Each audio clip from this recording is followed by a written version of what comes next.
नमस्ते फ्रेंड्स, यदि आप फायर एक्सटिंग्विशर मैन्युफैक्चरर हैं तो ये वीडियो आपके लिए बहुत इंपॉर्टेंट है। क्वालिटी कंट्रोल ऑर्डर आ गया है मिनिस्ट्री ऑफ कॉमर्स से और ये प्रोडक्ट BIS के अंदर मैंडेटरी कर दिया गया है। तो विदाउट लाइसेंस यदि आप मैन्युफैक्चरिंग कर रहे हैं तो अब क्वालिटी कंट्रोल ऑर्डर के बाद अब आपको लाइसेंस BIS का लेना पड़ेगा, उसके बाद ही आप मैन्युफैक्चरिंग कर सकते हैं या सेल कर सकते हैं। तो मैं इस वीडियो में आपको बताऊँगा क्वालिटी कंट्रोल ऑर्डर क्या होता है, BIS के बारे में बताऊंगा, ISI मार्क लाइसेंस लेने के लिए प्रोसेस क्या फॉलो करनी है, डॉक्यूमेंट्स क्या आपको प्रिपेयर करने हैं और आपको क्या एक्सपेंसेस आने वाले हैं, कितना टाइम लगेगा, लाइसेंस की वैलिडिटी क्या होगी, ये सारी बातें हम इस वीडियो में बताएंगे। तो आप लास्ट तक बने रहे। स्टार्ट करते हैं। मैं अपने बारे में बता दूं, मेरा नाम प्रमोद जायसवाल है। Induce India testing and research private limited का फाउंडर मेंबर हूँ। 2013 से मैं इस इंडस्ट्री में वर्क कर रहा हूँ, टेक्निकल कंसल्टेशन और गाइडेंस का वर्क कर रहा हूँ।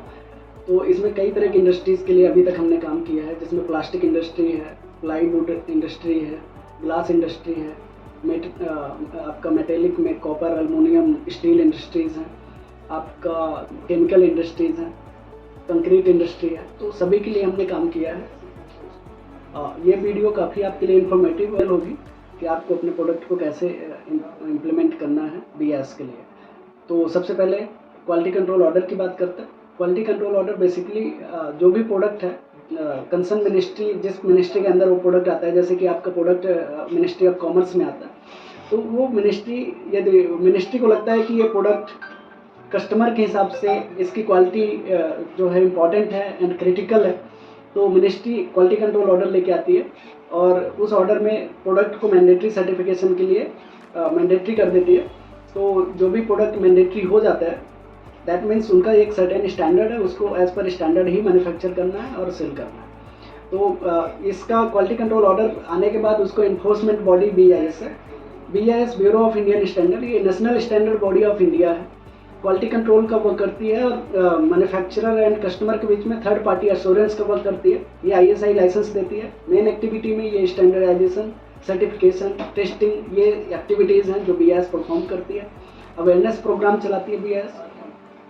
तो क्वालिटी कंट्रोल ऑर्डर जो अभी आया है उसका मैं आपको बता दूं कि ये ऑर्डर 9 अगस्त 2023 को आया है और इसकी इम्प्लीमेंटेशन डेट जो है लार्ज स्केल या फॉरेन मैन्युफैक्चरर के लिए 9 फरवरी 2024 थी और ये मैंडेटरी हो चुका है। स्मॉल इंडस्ट्रीज़ के लिए 9 मई 2024 है, अभी ये मैंडेटरी, अभी ये भी डेट आ गई है। और माइक्रो इंटरप्राइजेस के लिए अभी 9 अगस्त 2024 है, तो अभी माइक्रो इंडस्ट्रीज़ के लिए टाइम है। तो इसका मतलब ये हुआ कि फॉरेन मैन्युफैक्चरर हैं तो 9 फरवरी से तो उनको इम्पोर्ट में प्रॉब्लम आ ही रही होगी, लेकिन लार्ज स्केल मैन्युफैक्चरर हैं तो उनको लाइसेंस लेना, या स्मॉल स्केल मैन्युफैक्चरर है तो बिना लाइसेंस के प्रोडक्शन यदि कर रहे हैं तो ये इलीगल है, तो आपको फटाफट लाइसेंस लेना चाहिए। अब हम बात करते हैं कि इस क्वालिटी कंट्रोल ऑर्डर में कवर्ड क्या क्या है। तो फायर एक्सटिंग्विशर दो तरह के होते हैं, एक तो आपका पोर्टेबल फायर एक्सटिंग्विशर होता है विदाउट व्हील और दूसरा है wheeled fire extinguisher. Without wheel fire extinguisher का स्टैंडर्ड है 15683 एंड विथ व्हील्ड का है IS 16018। तो ये दो स्टैंडर्ड हैं जो अभी मैंडेटरी कर दिए गए हैं। हम बात करते हैं एलिजिबिलिटी की।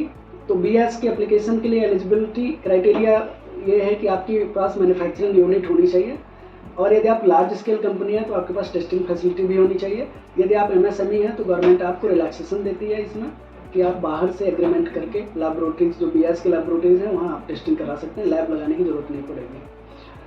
यदि हम एप्लीकेशन BIS का लाइसेंस लेना है तो कुछ हमें प्रिपरेशन करना होगा। सबसे पहले प्रिपरेशन ये है कि आपका प्रोडक्ट को पहले आप आइडेंटिफाई करें कि आपका प्रोडक्ट की ग्रेड वैरायटी क्या है, आप लाइसेंस में क्या लेना चाहते हैं। सेकंड रिक्वायरमेंट है कि आप अपना स्टैंडर्ड आइडेंटिफाई करें कि आपका व्हील्ड वाला है कि विदाउट व्हील्ड वाला है। तो आप स्टैंडर्ड को रीड करें, अच्छे से स्टडी करके उसको समझें, देन आप अपनी प्रोसेस को आगे बढ़ाएँ।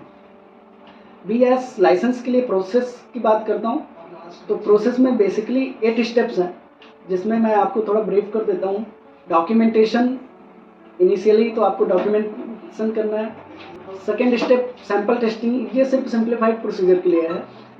फॉरेन मैन्युफैक्चरर या नॉर्मल प्रोसीजर के लिए ये स्टेप फॉलो नहीं होता, तो ये सिंप्लीफाइड प्रोसीजर के लिए और डोमेस्टिक मैन्युफैक्चरर के लिए ही है। थर्ड स्टेप में आपका सैंपल रिपोर्ट आने के बाद आपकी BIS में एप्लीकेशन सबमिट होता है, और एप्लीकेशन सबमिट होने के बाद एक BIS ऑफिसर आपके लिए नॉमिनेट होते हैं साइंटिस्ट लेवल के, जो आपकी फाइल को स्टडी करते हैं। देन आपकी फैक्ट्री में ऑडिट करते हैं।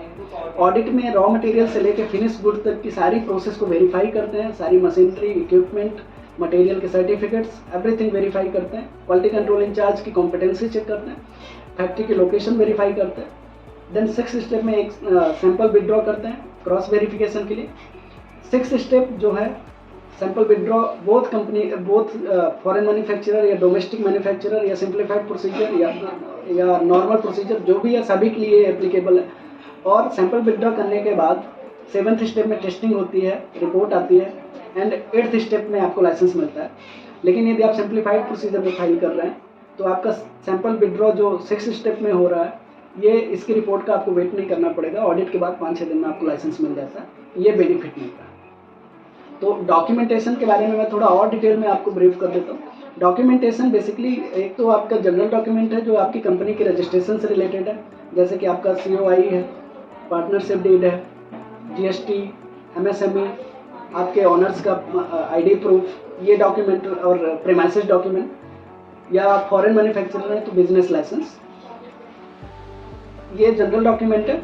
और टेक्निकल डॉक्यूमेंट में आपके जो रॉ मटेरियल की लिस्ट है, मशीनरी की लिस्ट है, टेस्टिंग इक्विपमेंट आपके पास होगा उसकी लिस्ट है, कैलिब्रेशन सर्टिफिकेट है, लेआउट प्लान है, लोकेशन है, प्रोसेस फ्लो चार्ट है, प्रोसेस डिस्क्रिप्शन है, क्वालिटी कंट्रोल इंचार्ज की डॉक्यूमेंट है। ये सारे आपके टेक्निकल डॉक्यूमेंट्स होते हैं जो आपको प्रिपेयर करने होते हैं एप्लीकेशन को सबमिट करने से पहले। ये सारे डॉक्यूमेंट बहुत इंपॉर्टेंट है, और on the basis of this document factory का असेसमेंट होता है। तो ये डॉक्यूमेंट बहुत केयरफुली प्रिपेयर करना होता है। आपको ऑडिट के बाद जो लाइसेंस मिलेगा, लाइसेंस के आपको एक लाइसेंस लेटर की कॉपी आती है जिसमें आपका लाइसेंस कौन से स्टैंडर्ड में मिला है, IS स्टैंडर्ड क्या है, आपका स्कोप क्या है जो लाइसेंस में कवर है, लाइसेंस की वैलिडिटी क्या होगी, एवरीथिंग उसमें मेंशन होता है। फाइनेंशियल एक्सपेंसेस की बात करें तो आपका जो एप्लीकेशन होती है उसमें एप्लीकेशन फी 1000 है, इंस्पेक्शन फी 7000 है, लाइसेंस फी 1 ईयर की 1000 है। एनुअल मार्किंग फी प्रोडक्ट पे डिपेंड करती है, दोनों प्रोडक्ट की अलग अलग होगी। आपको ज़्यादा डिटेल में इन्फॉर्मेशन चाहिए तो आप हमें कॉन्टैक्ट कर सकते हैं, हम हेल्प करेंगे। Sample testing charges depend on product variety and testing lab. तो जब आपका स्कोप डिसाइड हो जाएगा देन आपका सैंपल टेस्टिंग चार्जेस क्या होगा क्या नहीं होगा वो हम आपको हेल्प कर सकते हैं। एनुअल मार्किंग फी में आपको माइक्रो कंपनीज को 80% का डिस्काउंट है। ये आपके लिए गवर्नमेंट डिस्काउंट दे रही है, ये डिस्काउंट अभी मिल रहा है तो ये आपके लिए बहुत अच्छा है। अदर एक्सपेंसेस में आपका ट्रांसपोर्टेशन चार्ज है, सैंपल के कोरियर चार्जेस हैं वो आपको पे करने होंगे, तो वो भी आपके अदर इंसिडेंटल चार्जेस लगभग 30-35 हज़ार रुपये ये भी खर्च होंगे आपको। लाइसेंस की वैलिडिटी की बात करें तो इनिशियली ये लाइसेंस 1 साल के लिए वैलिड होता है। सेकेंड ईयर ऑनवर्ड आप इसको 5 ईयर के लिए रिन्यू कर सकते हैं।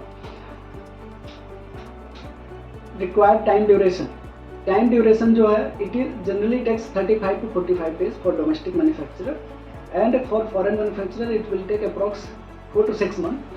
और यदि हम बात करें कुछ प्रोडक्ट के ऊपर भी कभी कभी डिपेंड करता है कि उसकी testing duration, long duration test होते हैं, तो लॉन्ग ड्यूरेशन में जो प्रोडक्ट का टेस्टिंग ड्यूरेशन होगा वो बढ़ता है। तो यदि वो बढ़ेगा तो आपका कई बार आपको 50 दिन 60 दिन में लाइसेंस मिलता है। उम्मीद है कि ये वीडियो आपको काफ़ी इन्फॉर्मेटिव लगी होगी। रिक्वेस्ट है कि प्लीज़ सब्सक्राइब करें, शेयर करें, सो दैट कि ज़्यादा से ज़्यादा लोगों तक इन्फॉर्मेशन पहुँचे। Thank you so much. See you in the next video.